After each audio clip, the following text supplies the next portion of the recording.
Precisamos de mãos, precisamos de pessoas. Deus tem nos dado a oportunidade de atingir muitos lugares. Você viu o testemunho que o que Deus vem fazendo no meio de homens que estavam encarcerados, foram transformados. Há mais de 22 anos, trabalho na penitenciária, segurança máxima, homens transformados. Cerca de 15 daqueles homens que estavam lá foram resgatados pelo poder do Evangelho, transformados, se tornaram pastores. Glorifique a Deus, aplauda. Sabe o que é isso? Pastores. Gente que estava lá, mas já estava livre pelo próprio poder de Deus. É maravilhoso. Meus amados irmãos, é maravilhoso ter um propósito. Nós estamos na série Influenciadores. O Senhor Jesus disse aos seus discípulos o seguinte, olha para mim, presta atenção. Vocês são sal da terra e luz do mundo. Presta atenção, ele não disse vocês serão sal da terra e luz do mundo. Ele disse vocês são sal da terra e luz do mundo. Quantos aqui seguem o Senhor Jesus? Quantos aqui deram suas vidas ao Senhor e são discípulos dele? Levante a mão. Amém. Glórias a Deus. Estou vendo aqui a manifestação concreta do que Jesus falou. Vocês são sal da terra e luz do mundo. Quantos daqui são líderes? Levante a mão para eu ver. Isso, mantenha em cima. Isso. Ok. Vamos mudar a pergunta agora? Vocês viram que não foram tantas mãos que foram levantadas aqui. Vou perguntar quem é pai, quem é mãe. Levante a mão. Você não é líder em casa? Você não conduziu seus filhos? Está aí, irmãos, a demonstração clara sobre quem nós somos e quem nós pensamos que somos. Eu perguntei quem era líder. Poucas mãos levantadas. Eu perguntei quem é pai e mãe, que é obviamente líder. Não tem como negar. Quem é pai e mãe é líder na sua casa. E aí vocês levantaram a mão. Isso mostra o engano da mente. Um engano muito utilizado por Satanás para dizer que você não é o que na verdade você é. Satanás diz, você não serve, você não presta, o outro é melhor, você não tem condições, que outro faça. Por quê? Porque você pensa errado a respeito de si mesmo. Jesus disse, vocês são sal da terra e luz do mundo. E eu quero perguntar, quem são essas pessoas a quem Deus constituiu sal da terra e luz do mundo? Levante a mão. Amém, é isso aí. Nova posição em Cristo Jesus. Eu sou quem a Bíblia diz que eu sou. Eu faço o que a Bíblia diz para eu fazer. Eu sou quem Deus definiu para eu ser. Deus me fez na eternidade com propósito. Mas se eu não acreditar nisso, se eu negar a própria palavra de Deus a meu respeito, eu vou naufragar, eu vou me sentir fragilizado, fracassado, medíocre, mediano, preso, e não vou alcançar o propósito de Deus para a minha vida. Quantos aqui entraram na escola e se formaram em qualquer grau? Levante a mão. Então você já é vencedor. Quem aqui passou de ano quando achou que não passava? Levante a mão. Você é vencedor. Quem aqui entrou na faculdade, terminou a faculdade e já tem o seu diploma para o exercício de uma profissão? Levante a mão. Então, gente, nós somos mais do que nós achamos que somos. Você acha que a gente erra mais ou acerta mais nessa vida? Eu fiz essa pergunta um dia aqui e perguntei assim, a gente erra mais ou acerta mais na vida? Levante a mão. Aí eu disse, quem acha que a gente erra mais? Muitas mãos levantaram. Vou fazer de novo. Quem acha que a gente erra mais do que acerta na vida? Levante a mão. Mas bem alto, bem alto, com coragem, não tem problema.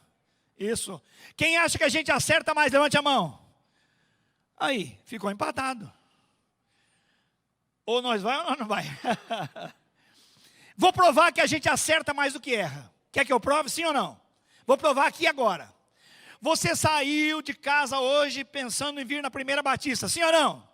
Você errou o caminho, sim ou não? Um acerto para você, 1-0 para você. Mas vamos voltar, quando você acordou hoje, você pegou a escova de dente, passou a pasta e meteu no olho, sim ou não? Uai, mais um gol para você, parabéns, você acertou. E na hora de pôr a calça, você pôs a calça da sua mulher, sim ou não? Não! Então, glória a Deus, acertou mais umas vezes. Se você for medir os seus acertos, você está dando de lavada, está ganhando de goleada. Mas Satanás tem todo o propósito em dizer, você erra, você não é nada, você é um coitado, uma coitada. E nós estamos aqui para descobrir o propósito de Deus para a nossa vida, em nome de Jesus. Amém, igreja? Fica em pé então, agora vamos declarar isso.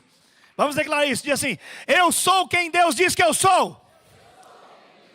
E o que Deus diz que você é? Sou mais do que vencedor por aquele que nos amou. Diga aí, sou mais vencedor do aquele que nos amou. Amém, esse é você. Dá parabéns para a pessoa que está do seu lado, diz assim, esse é você. Chacoalha ele, diz esse é você. Vencedor, vencedora. Vencedor, vencedora. Pode assentar-se.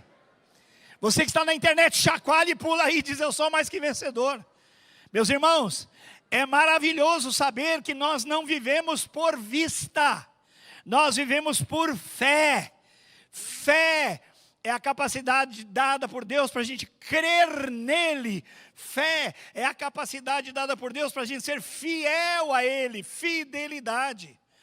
Deus trouxe você aqui para lembrar mais uma vez que você é influenciador. Por isso eu perguntei, quem é líder? Não sou líder, você é influenciador. Um pai e uma mãe que não tem consciência está influenciando. Nós vimos várias vezes, infelizmente, uma mãe que deixa a sua criança em casa, sozinha, às vezes trancada, às vezes amarrada, e vai para o boteco tomar umas e outras, sim ou não? Eu pergunto, essa mãe está liderando, sim ou não? Está liderando errado. Está liderando, está influenciando, está machucando o coração dessa criança, está dizendo para essa criança, eu não amo você, você não tem valor, eu prefiro a cachaça, eu prefiro os pinguços do que ficar aqui e cuidar de você. É isso que é liderar. Você lidera pelo acerto ou lidera no erro, você influencia para o bem ou influencia para o mal. E se o diabo ganhar terreno no seu coração, dizendo que você não é, você começa a influenciar, no mínimo, neutramente. Já ouviu falar do crente chuchu? Chuchu tem gosto, sim ou não? Chuchu não tem gosto, ele pega o gosto do que você colocar para cozinhar ou para fritar junto com ele. Então nós não somos crente chuchu, nós temos a palavra, nós temos o poder do Espírito Santo, nós temos a identidade que Deus nos deu. Por isso, nós vamos influenciar essa cidade. Por isso, nós já estamos influenciando essa cidade. E Deus nos quer, revendo o nosso coração, a nossa postura, para abençoarmos. O que é abençoar? É liberar para prosperar. Quem tem alguém na sua casa que gostaria de ver voando, prosperando? Levante a mão. Você tem abençoado essa pessoa, sim ou não? Ou só fica quieto e fica fazendo uma torcida? Não. Dê palavra positiva, dê palavra de ânimo. Você é um campeão, você é uma bênção. Um pai que diz para o filho, ô Zé, ô seu orelha seca, ele está liderando, sim ou não? Está influenciando? Está, de uma maneira péssima, que está depreciando, diminuindo aquilo que Deus deu a essa criança, virtude, poder e identidade. E no nome de Jesus, meus irmãos, o Senhor Jesus é muito claro em dizer, vocês são, não serão. Por isso, eu e você já somos.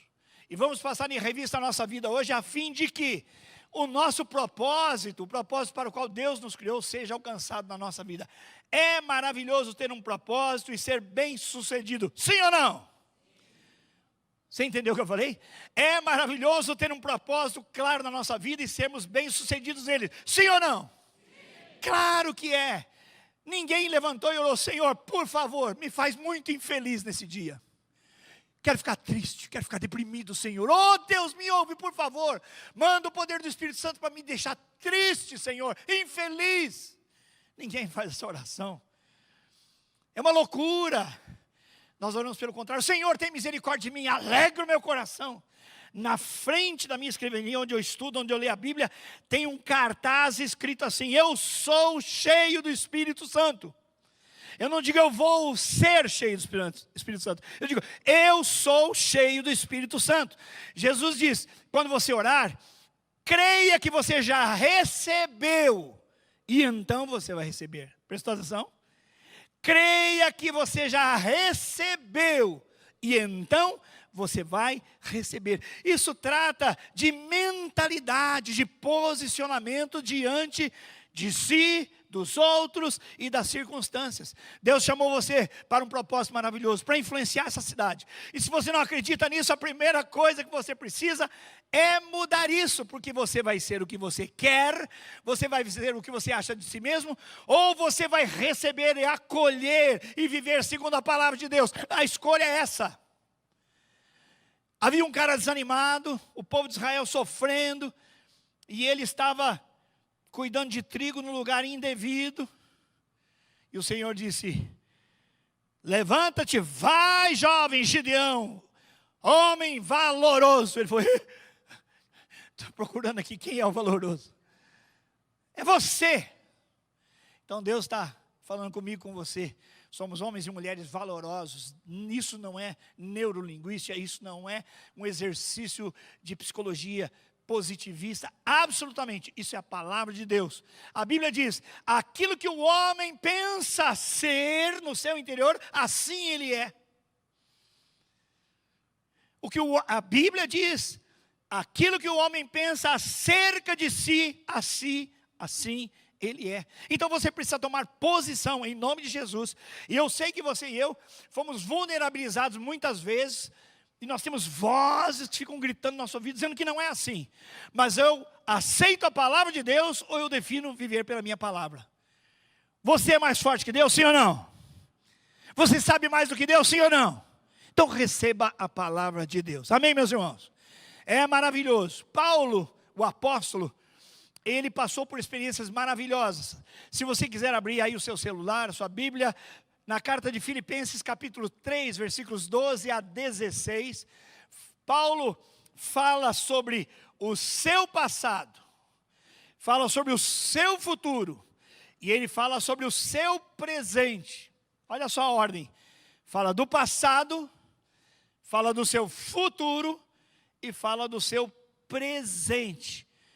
Passado, presente e futuro, mas a ordem em que nós vamos tratar essas coisas é passado, futuro e presente. O presente já mostra o que o nosso passado fez conosco, mas é no presente que a gente lidera o futuro. Então o apóstolo Paulo, ele fala muito claramente acerca dessas coisas e como ele vive para Deus. Ele vai nos ensinar e o Espírito Santo vai nos ajudar. Não estou querendo dizer que já consegui tudo o que quero, ou que já fiquei perfeito, mas continuo a correr para conquistar o prêmio futuro, pois para isso fui conquistado, passado, conquistado por Cristo. É claro, meus irmãos, que eu não penso que já consegui isso, porém uma coisa eu faço. Diga, porém uma coisa eu faço. Diga. Ele não diz, porém duas coisas eu faço. Ele diz, porém, uma coisa eu faço. Isso define uma tomada de posição e um foco. Sim ou não? Eu faço uma coisa. Eu quero ser um homem de uma oração. Eu faço uma coisa. Esqueço aquilo que fica para trás e avanço para o que está na minha frente. Passado e futuro. E ele continua. Corro no presente corro direto para a linha de chegada, a fim de conseguir o prêmio da vitória. Esse prêmio, qual é? É a nova vida para a qual Deus me chamou por meio de Cristo Jesus. Todos nós que somos espiritualmente maduros, devemos pensar desta maneira. Olha só para mim. Desvendando os enganos do nosso coração e as mentiras da nossa mente, a gente fala, mas aí é Paulo, poxa, aí é covardia falar de Paulo.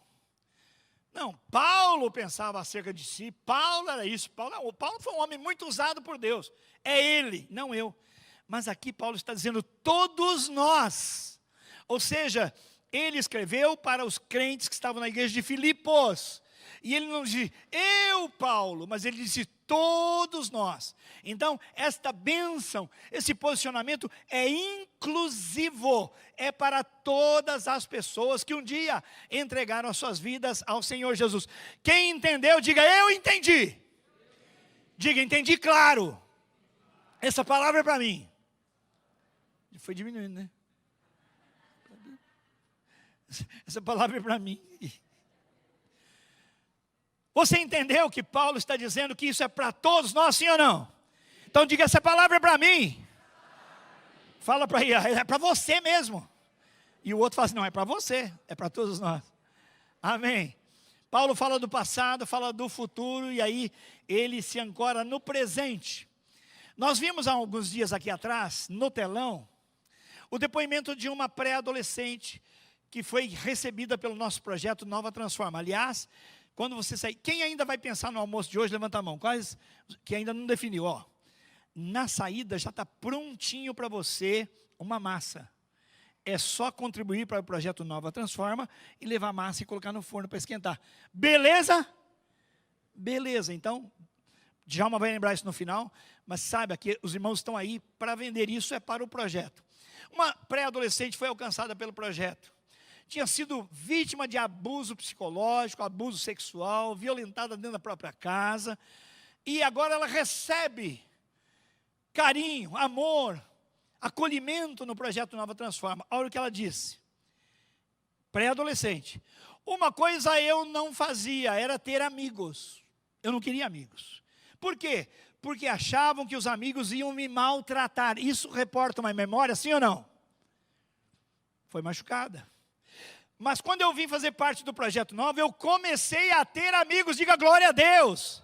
Aprendi a conversar mais, a conversa é muito importante. Uma pessoa travada não comunica, ela não sente que há reverberação, que há troca.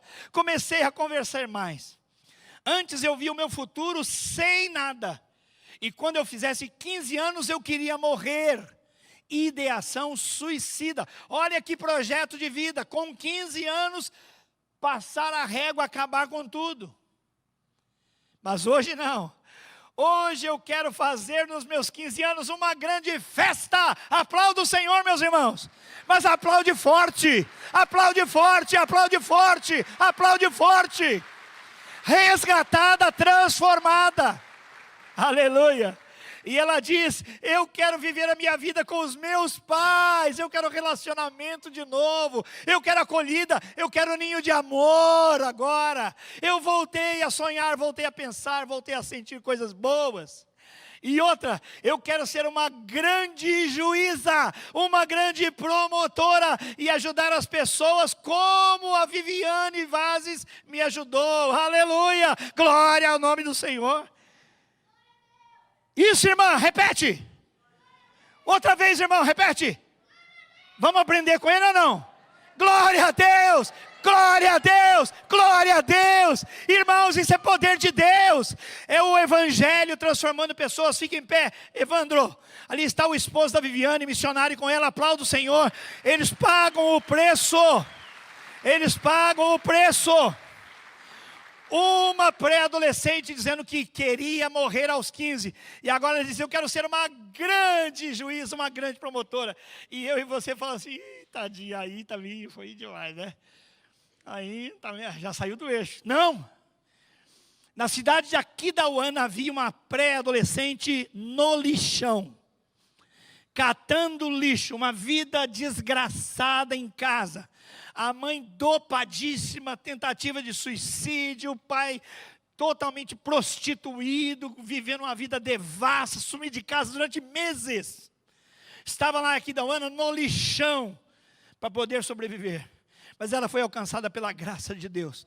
E ela teve um homem que a amou, e a amou de verdade, porque quando ela se ofereceu para ir para a cama para ele, para romper com seu pai, dizendo, você não me chama de sem vergonha, de prostituta, para não ser o pior, então você mesmo. E aquele homem, quando viu, falou, não faça isso. Não faça isso. Deus não quer isso para você. Não deixou aquela moça se despir, orou com ela, levou-a para sua casa e falou, eu vou estudar a Bíblia com você. Ela aceitou o Senhor Jesus e foi transformada. Diga glória a Deus 3 vezes. Glória a Deus, glória a Deus, glória a Deus. E aquele homem começou a investir na vida dela. Casou-se com ela. E ela não tinha esperança de vida. E ele trocou grandes oportunidades de serviço. Era gerente de banco. Abriu mão das principais oportunidades para ir para o lugar onde havia escola. E ela foi estudar, estudou, concluiu seu curso, mudou de cidade, concluiu a universidade. E aí ela criou coragem, prestou concurso, passou uma vez, concurso, primeiro lugar. Prestou outro concurso, passou de novo. Conclusão, juíza federal. Diga glória a Deus 3 vezes. Glória a Deus, glória a Deus, glória a Deus, irmãos. É disso que nós estamos falando. O propósito de Deus é muito maior do que a gente enxerga. Pergunta para aquela menina do lixão qual era o sonho dela. E hoje ela é pastora e ministra cura, restauração. Tânia Tereza é o nome dela, procura no YouTube, pastora, juíza federal, Tânia Tereza. Essa pequena adolescente mudou de vida, ela alcançou o seu propósito. Isso é influência de muito amor e muito carinho, meus irmãos. Pastor Ronaldo e eu preparamos essa mensagem juntos, e ele me passou, depois você pode olhar no canal Dizascope, uma coisa bem importante. Pastor Douglas Gonçalves com o Dr. Jonatas Leônio, é um psicólogo cristão. Ele diz: a ciência descobriu, por evidências, que a felicidade é relacional. Diga, a felicidade é relacional, está nos relacionamentos. E ele fala de 4 tipos de relacionamento. E ele usa a teologia da criação. Quando Deus criou no princípio, como as coisas perfeitas eram. Deus criou o homem e o colocou numa natureza perfeita. Primeiro relacionamento, homem e natureza. E o homem estava lá sozinho e aprendeu a conviver consigo e com tudo que havia no entorno dele. E não foi o homem que falou: Deus, eu estou vendo o leãozinho com a leãozinha, com a leoazinha. Estou vendo o elefante com a elefanta, mas e eu? Ele não reclamou, ele estava feliz consigo mesmo e sozinho, numa boa. Então, ele se relacionou com a natureza de Deus, se relacionou consigo mesmo de modo harmônico, perfeito, estava completo, não estava pela metade, estava pleno. Mas Deus olhou e achou que devia fazer alguma coisa por ele e criou para ele uma mulher. E ele disse: uau! O que ele disse? Não, está fraco. Ele falou muito mais forte, tenho certeza.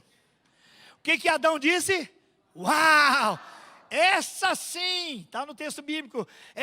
Ela é como eu, semelhante a mim, tirada de mim. E ela, como eu, agora eu tenho uma companheira. Então, entrou o primeiro próximo da história. Ele ganhou uma próxima. E para você que é casado, o seu próximo é sua próxima. Você que é homem, o seu próximo é a sua próxima, é a sua mulher. O próximo mais próximo sempre é quem está dentro de casa. Não fica pensando em fazer o bem só para quem está fora. Quem está junto de você é o seu próximo mais próximo. E por último, ele estava na natureza, relacionando-se. Ele estava consigo mesmo, entendendo-se pleno, completo. E aí ele ganhou uma outra relacionamento interpessoal. E ganhou com isso, ficou feliz, animado com isso. E por último, o 4º relacionamento com Deus. Porque no final de cada dia o Senhor fazia agenda de discipulado com eles. Na viração do dia o Senhor vinha e tinha uma prosa, tinha um papo com eles. Imagina, você com a sua esposa, você com o seu marido, no final do dia, receber o Senhor em casa. Você pode fazer isso. Então, esta alegria, essa felicidade, ela baseia-se nesses relacionamentos. E ele continua dizendo que a partir do conhecimento científico, o reconhecimento disso, que nós já sabíamos pela palavra, há 3 níveis de felicidade. Primeiro, felicidade quando você faz um balanço da sua vida, no final do dia, você vasculha os seus sentimentos e vai dormir feliz, porque você sabe que o saldo emocional é positivo. Quando você deita sorrindo, deita feliz, o balanço emocional do dia é positivo. Olha para mim, está entendendo? Fechou a agenda, pôs a cabeça no travesseiro, está alegre, está feliz? Amém. Isso é felicidade, por quê? É um resultado emocional positivo. E aí vai uma dica. Se você deitar a sua cabeça e estiver triste, presta atenção, levanta. Não ora deitado não, levanta. Abre o livro de Salmos e vai tomar posse da sua bênção em nome de Jesus. Por quê? Porque você é amado, você é abençoado, você serve e é filho do Deus Todo-Poderoso, Criador dos céus e da terra. Leia Salmos e você vai começar a ser transformado por dentro e ver quem você é. Ao invés de dormir abraçado com a tristeza, dorme abraçado com a gratidão por tudo quanto Deus é e tem feito na sua vida. Amém, meus irmãos? Fica em pé agora, nós vamos exercitar isso aí. Fica em pé, fica em pé, fica em pé. Quantas pessoas aqui sem constrangimento? Fecha os olhos, todo mundo, só para todo mundo ficar à vontade. Fecha os olhos. Quantos aqui ao deitarem geralmente se sentem tristes, infelizes? Ninguém está olhando, só eu. Em nome de Jesus, só eu de olho aberto. Quem aqui, irmão, resista à tentação de olhar para o lado, hein? Que o Senhor se entenda contigo. Quem aqui, geralmente, estamos falando de coisa séria, quando deita a cabeça no travesseiro, sente tristeza? Levante a mão porque eu vou orar por você agora. Pode levantar. Levanta bem alto. Meu Pai, no nome do Senhor, eu repreendo toda voz das trevas, toda voz do diabo, do inferno contra essas vidas, meu Pai. Que eles se levantem, abram a Tua palavra e leiam as deliciosas promessas, e aí sorriam e deitem-se para um novo dia. É a minha oração em nome de Jesus. Amém. Então, meus irmãos, pode sentar. A receita está aí. Se você se perceber triste, para você ser feliz, você tem que dormir feliz. Então se levante, tome posição, vai orar. Se você tem liberdade, pede para a mulher orar, pede para o marido orar, pede para os filhos orar, liga para mim. Você não vai deitar infeliz em nome de Jesus. Promete, levante a mão. Quem aqui está no pequeno grupo, levante a mão. Você tem um líder, você tem parceiros lá, ligue para essa pessoa e diz: pastor Gilson disse que eu não posso deitar infeliz, ora por mim que eu quero deitar feliz. É isso aí, igreja é isso aí, amém? Amém, isso mesmo, glória a Deus. Segundo aspecto dessa felicidade, é ter um senso de pertencimento. Eu pertenço a alguém. Você nasceu numa família, e você foi expulso do ventre da sua mamãe. Lá estava tão gostoso, lá era perfeito, fala a verdade. Você não lembra, mas era gostoso demais. E ali você tinha uma ligação extraordinária. Mas Deus disse: ó filho, chegou a hora. Chegou a hora de caminhar, chegou a hora de entrar na vida, na batalha, na maratona. E então, você não nasceu para ser jogado. Infelizmente, alguns, pelas marcas, pela dureza, foram deixados na maternidade. Mas vão retomar propósito quando ganharem pertencimento. Faça parte de um pequeno grupo, faça parte da igreja. Nós pertencemos uns aos outros, somos família de Deus. E essa segunda nuance da felicidade está em pertencer, fazer parte de algo maior que eu.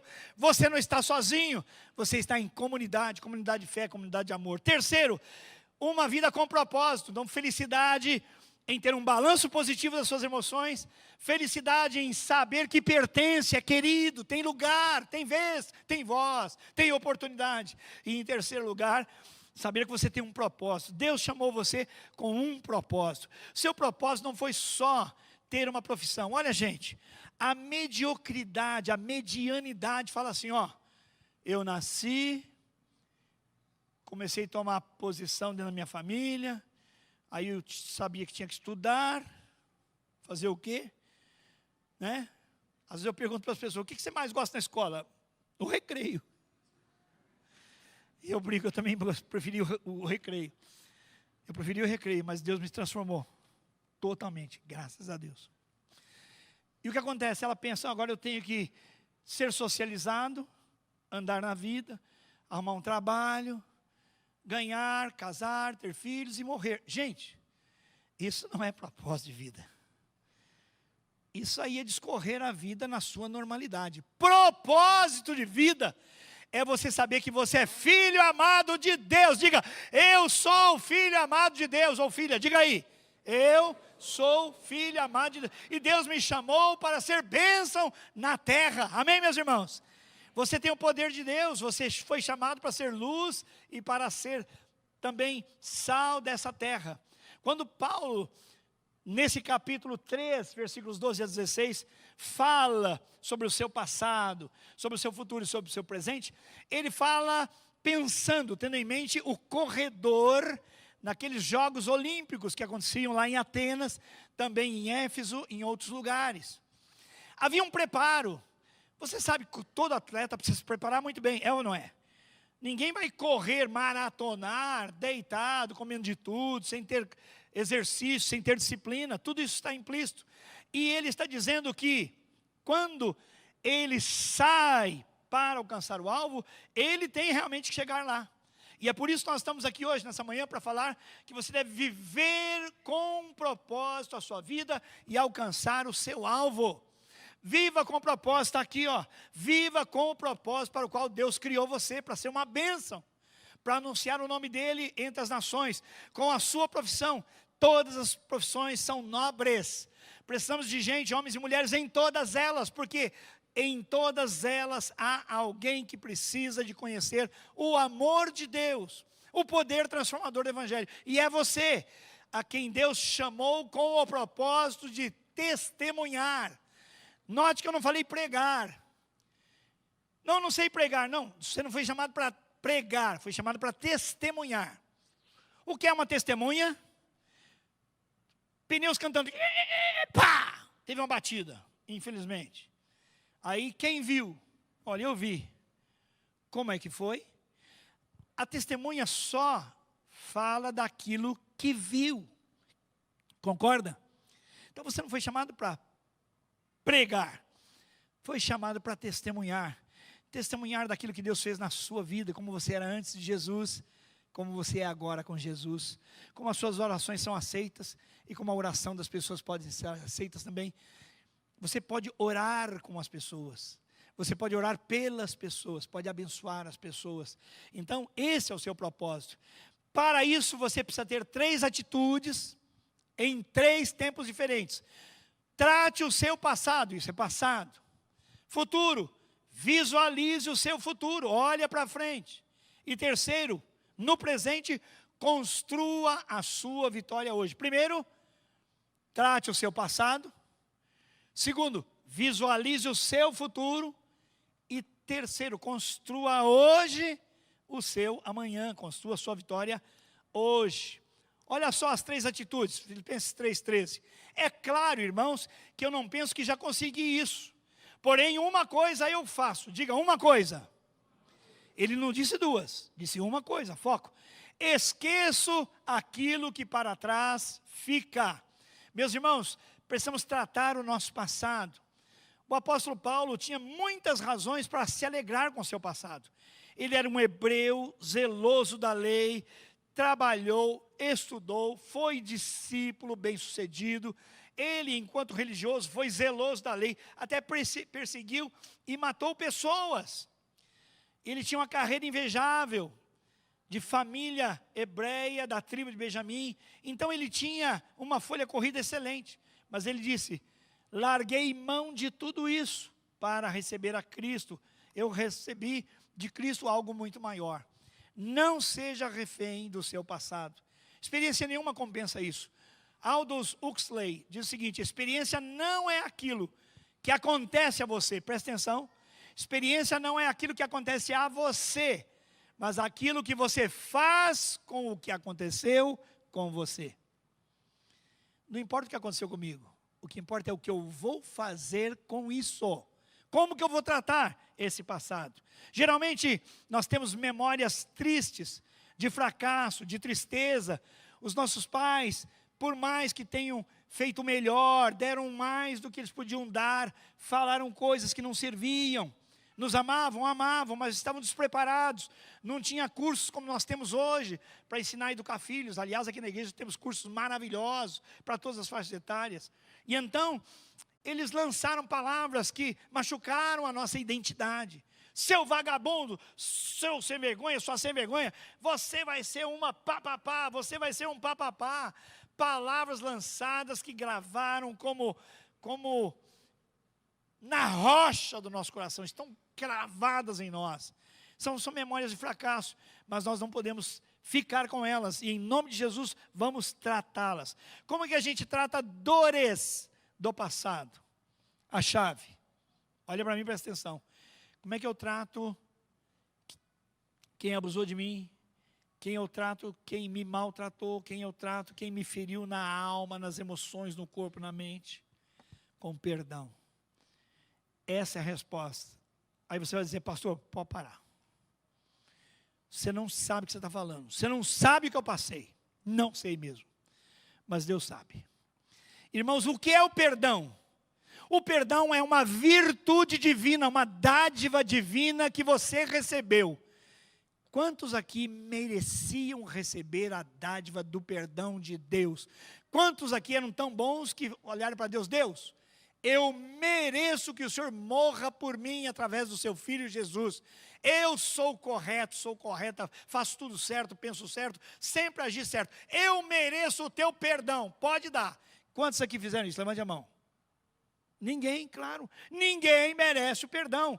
Perdão é favor imerecido de Deus para conosco. E da mesma maneira como nós somos perdoados, nós não podemos negar o perdão a ninguém. Se Deus não exigiu merecimento da nossa parte, nós não podemos exigir merecimento da parte do outro. E vou te dizer mais, provavelmente quem te feriu foi ferido. Essa é uma das histórias recorrentes. Quem foi ferido, vai ferir. Então, perdão, solucione-se, permita-se ir para o divã do Espírito Santo, para transformar a dor do seu passado. É libertador, é ganhar vida de novo. Quem libera o perdão, a si mesmo se liberta. Você sai em férias e leva quem te prejudicou. Você vai dormir, leva consigo quem te prejudicou. Quando você perdoa, quando você abençoa, você esquece. Pode estar no HD, no hard disk, pode estar aqui na sua memória, mas não tem mais dor. Eu fui muito ferido, mas eu não tenho tristeza alguma, eu tenho gratidão a Deus, porque Ele me perdoou e eu pude perdoar aqueles que me afligiram. Então trate dor do passado com perdão, não é desculpa, e nem exija mérito de ninguém. Algumas pessoas têm também alegrias no passado, e elas estão presas no passado pelas alegrias que tiveram. Foi tão bom que falam, não, antigamente era melhor. Não vou perguntar aqui quem acha que antes era melhor. Já ouviu essa expressão? Antigamente sim, antigamente era melhor. Vou te dizer um negócio. A Bíblia diz em Provérbios que quem diz antigamente era melhor, não está discernindo bem. Quem diz antigamente era melhor, não sabe do que estava falando. Vou te provar. Quantos aqui gostam de um chuveirinho quentinho? Levante a mão. A partir de hoje, ninguém com chuveiro quente. Aliás, antigamente a bacia era melhor. Quem vai de bacia, levante a mão, tomar banho de bacia. Ué, você acabou de falar que antigamente era melhor? Ah, bom, você está pontuando algumas coisas.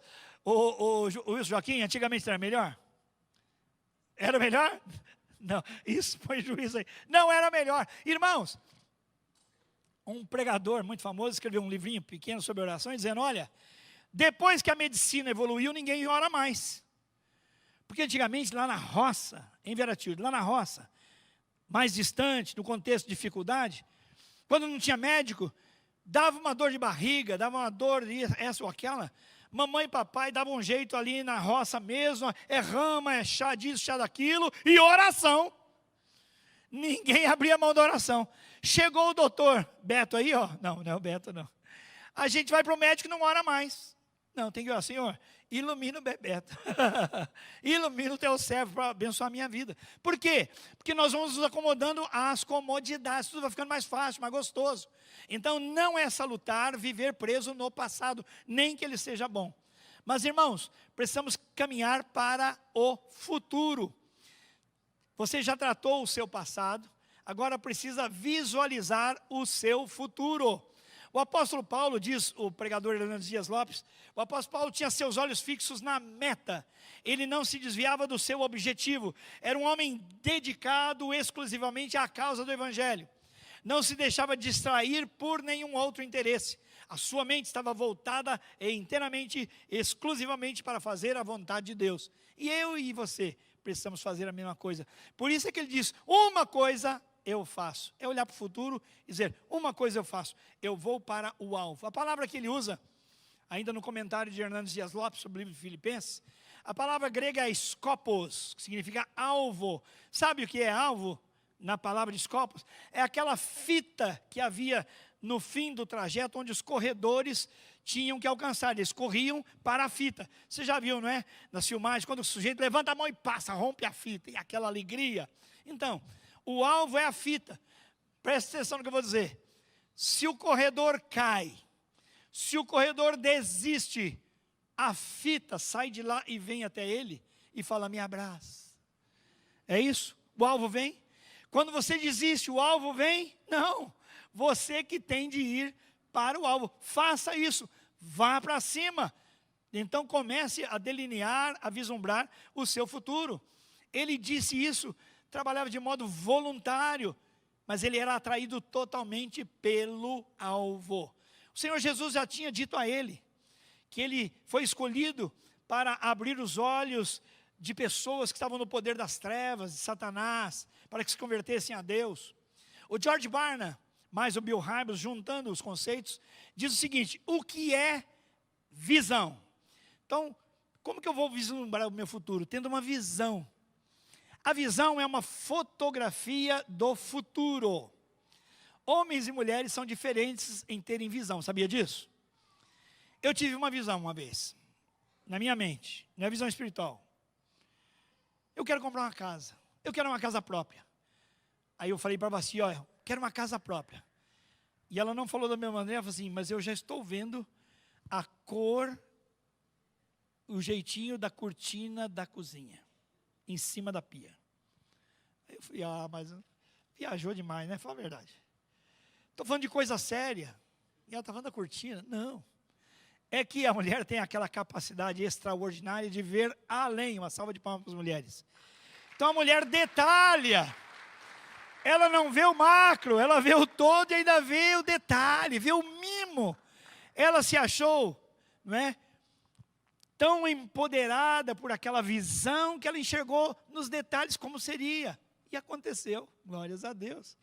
Então, nós temos que olhar para o futuro e ter na mente uma fotografia de como isso vai se realizar na nossa vida. Isso tem que também gerar paixão no nosso coração para a gente começar a perseguir essa meta, esse alvo. E isso tem a ver com aquilo que nós valorizamos. Por exemplo, diga para o Gilson Bradley, sonha com uma Maserati. Maserati para mim é comida? É massa na cantina romana, não? Ah, Maserati é carro? Eu não tenho a mínima pretensão de sonhar com Maserati. É pequeno demais esse sonho para mim. Você sabe qual é o meu sonho? Está lá escrito, eu quero viver uma vida cheia do Espírito Santo. Eu sou um homem de uma oração só. Eu só oro isso de manhã, de tarde, de noite. Se você vir aqui na vigília, eu oro. Se você vier no culto das 7 da manhã, eu oro. Aqui no púlpito eu falo. Na minha casa eu oro, no almoço eu oro. Sabe por quê? Esse é o alvo da minha vida, ser cheio do Espírito Santo. E o resto é resto. O resto é resto. O meu pai que me ama vai sonhar tudo para mim. Se eu vou ter carro, se eu não vou ter. Se eu vou ter casa, eu não vou ter. Eu quero prosseguir visualizando aquilo que para mim tem valor. O reino de Deus e Deus estão em primeiro lugar. Pronto, final. Esse é o meu valor. Não adianta tentar colocar nada na minha cabeça. E isso desenvolveu uma cultura em mim. Eu vivo para isso, eu desenvolvo isso. As minhas orações na hora do almoço, de vez em quando até dó da Vasti, que começa a se alongar, porque eu vou enumerando, a comida vai esfriando. Mas sabe o que? Eu tenho um foco, eu quero viver uma vida cheia do Espírito Santo, cheia de Deus. Quando eu viver uma vida cheia do Espírito Santo, eu vou ser um marido melhor, vou ser um filho melhor, vou ser um pai melhor, um avô melhor, vou ser um líder melhor, um cidadão melhor. Tudo vem com esse grande sonho que eu tenho na minha vida. Quero ser cheio do Espírito Santo, pelo Espírito Santo. E é promessa, Ele faz isso. Então, desenvolva, vislumbre o seu futuro. Não estou dizendo que você deve ter as mesmas coisas que eu tenho na minha mente, no meu coração, mas entenda qual o seu propósito. Você é um médico. Como médico, qual o propósito de Deus para você? Você trabalha no ensino, qual é o alvo de Deus para você nessa área? Você trabalha numa área de serviço, qual é o alvo de Deus para você? Você tem uma família, qual é o alvo de Deus para você nessa família? O William James, um psicólogo, diz o seguinte: a maior descoberta da minha geração é que o ser humano pode mudar a sua vida alterando o seu modo de pensar, irmãos. Por isso eu estou citando Filipenses, que Paulo diz: irmãos, vamos alterar o nosso modo de pensar. E ele diz: vamos pensar no alvo que Deus colocou diante de nós. É maravilhoso. Por isso ele diz: eu continuo a correr para alcançar o prêmio, para conquistar o prêmio para o qual eu já fui conquistado por Jesus. Agora, por último, construa a sua vitória do futuro hoje. Quem aqui se formou em alguma faculdade? Levanta a mão. Você fez a sua matrícula e começou, sim ou não? Se não começar, não termina. Uma vez, eu morava em São Paulo, devia ter uns 17, 18 anos, estávamos Samuel e eu, um amigo meu, está passando de ônibus na Avenida Dom Pedro, e a gente passou assim, chamou a nossa atenção: começa hoje aula de piano. Eu olhei para ele, ele olhou para mim e falou: vamos fazer? Vamos, descemos do ônibus, vamos lá. Fizemos inscrição, começamos na hora, a primeira aula.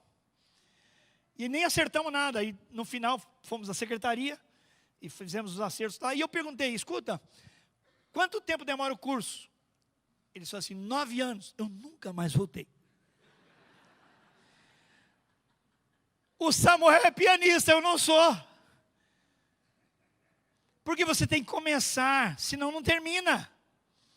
Então, quando eu cheguei em Campo Grande, 2 anos depois que eu estava aqui, eu passei ali na UCDB, não sei para quê, e vi lá assim: curso, matrículas, vestibular. Eu parei ali, falei: por que eu estou prestando atenção nisso? Encostei numa coluna, lembro até hoje, orei e falei: Deus, por que eu estou olhando, prestando atenção nisso aqui? É para eu fazer? Aí eu lembrei da faculdade, não, me lembrei do piano. Não, eu tenho que fazer e tenho que concluir. De segunda a sábado, 5 anos, mas pela graça de Deus estou aqui. Aplaudo o Senhor, diga: Senhor, o Senhor teve misericórdia. Eu aprendi que para conquistar o prêmio tem que começar e tem que permanecer. Por isso ele diz: olha, uma coisa eu faço, eu continuo a correr para o alvo para o qual eu fui chamado. Estou vendo o horário, vou trabalhar para a conclusão. O Werner Bohr, ele diz o seguinte: diante de tudo isso, Paulo se deparou com a tarefa de desalojar a lerdeza e o erro de sentir-se pronto. Não, eu quero destruir a gloriosa certeza da qual ele próprio tinha para testemunhar. Ele entendeu que não podia aquietar-se, não podia ficar na mesma, ele continuava e tinha alvo, mas o alvo se concretizava no aqui e no agora. O meu passado eu trato, o meu futuro eu tenho que vislumbrar, entender da parte de Deus, mas sair daqui para a vitória é uma decisão de hoje. Eu começo a construir a vitória hoje. Por isso eu quero pedir a você que fique em pé, se você quer construir vitórias na sua vida. Fique em pé agora, feche seus olhos. Feche seus olhos. Vou perguntar: o que move você? O que é uma paixão dentro de você? Não vou nem tentar dizer isso ou aquilo, porque eu jamais censuraria você, limitaria seu sonho ou visão. Só quero que você tenha em mente que, além de tudo que você tem e sonha, Deus tem mais. Vou perguntar e você vai responder para si mesmo. Quais as atitudes que você precisa tomar para melhorar? Do jeito que está, dá para continuar? Se você quer alcançar, fazendo as mesmas coisas, você não vai obter resultados diferentes. Tem que tratar o comodismo, a frieza, a sua espiritualidade, sua vida com Deus está boa, está jóia, não precisa melhorar em nada. Para melhorar, o que você precisa fazer? Toma posição hoje, não deixa para amanhã, em nome de Jesus. Os seus relacionamentos em casa, no trabalho, como eles estão? Você vai permitir que isso se prolongue, desgastando, sofrendo? Não. O que você tem que fazer para melhorar os relacionamentos? Tome postura agora. Esqueça o passado. Olhe um futuro melhor, mas decida agora. Romper agora. Obtenha a sua vitória agora sobre o seu futuro. Sua participação na vida comunitária da igreja. Você vai continuar assim sempre? Tá bom. Ou tem algo mais para você? Conhecer mais a Deus. Desenvolver mais na obra do ministério. Dar de si, dos teus dons, seus talentos, sua contribuição. O que é que você pode fazer? O que é que você deve fazer? Qual a decisão que você toma hoje? Continuar fazendo as mesmas coisas? Não. Em nome de Jesus. Alcance o seu alvo. O alvo para o qual Deus chamou você. Ele é muito maior, muito melhor do que você está pensando, sonhando, imaginando. Se você não está crendo, rompa em nome de Jesus a incredulidade. Tome posição em Deus. E quando você dizer, sim Senhor, eu aceito o teu chamado para o meu propósito de vida, você vai perceber que portas irão se abrir, que os seus pés começarão a andar ligeiro, como nunca andaram. Se é na oração, você vai perceber que você está encontrando um novo nível de oração. E às vezes você se percebe falando coisas que você não conhece. E de vez em quando o Espírito Santo vai falar na sua boca, nas suas orações. Se você for para a palavra, você vai começar a perceber que textos que você já conhecia vão ter um novo significado, vão trazer um novo desafio, uma nova resposta para você, uma nova postura. Eles vão desenhar você, a Bíblia vai delinear você. Você vai perceber que Deus tem um Filho maravilhoso chamado Jesus Cristo, e que o Espírito Santo quer esculpir em você a imagem do Senhor. Tudo isso está diante de mim, diante de você. Tome posse agora, diga, Senhor, eu coloco o meu passado diante de Ti, perdoo, esqueço, celebro as vitórias, mas não me permaneço lá. Eu quero ver hoje. Senhor, eu visualizo o meu futuro, e o que o Senhor tem para mim, que é muito maior do que eu imagino. E eu tomo posição hoje, de construir o meu amanhã, de construir a vitória hoje do que eu serei amanhã. A bênção que eu serei na minha casa, a bênção que eu serei no meu trabalho, a bênção que eu serei na minha igreja, a bênção que eu serei na minha sociedade, na cidade de Campo Grande. Pai, no nome de Jesus, eu posso me esforçar, mas jamais vou conseguir colocar nada no coração do meu irmão, da minha irmã. Mas o Senhor pode. O Senhor nos chamou para sermos influenciadores, e o Senhor disse que nós já somos sal da terra e luz do mundo. Que nessa revisão de vida hoje, nós nos reposicionemos para alcançarmos o propósito vitorioso para o qual o Senhor nos chamou. Que a graça do nosso Senhor e Salvador Jesus Cristo, o amor maravilhoso e perdoador do Pai, a comunhão, a consolação, a atuação permanente e poderosa do Espírito Santo, seja com todo o povo de Deus, desde agora e para sempre. Amém. Aplauda o Senhor.